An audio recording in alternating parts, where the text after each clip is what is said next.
رسول اللہ صلی اللہ علیہ وسلم نے اس وقت جب آپ کے گرد صحابہ ایک جماعت بیٹھی ہوئی تھی فرمایا کہ مجھ سے بیعت کرو اس بات پر کہ اللہ کے ساتھ کسی کو شریک نہ کرو گے، چوری نہ کرو گے، زنا نہ کرو گے، اپنی اولاد کو قتل نہ کرو گے، اور نہ امانت کسی پر کوئی ناحق پودان باندھو گے، اور کسی بھی اچھی بات میں خدا کی اللہ کی نافرمانی نہ کرو گے۔ جو کوئی تم میں اس عہد کو پورا کرے گا تو اس کا ثواب اللہ کے ذمہ ہے، اور جو کوئی ان بری باتوں میں سے کسی کا ارتکاب کرے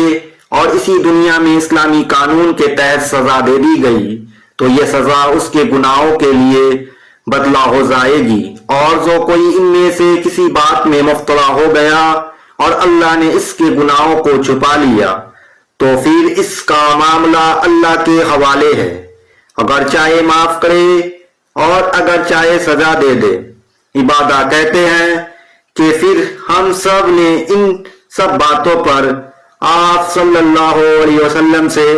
بیعت کر لی۔ صحیح بخاری حدیث نمبر 18۔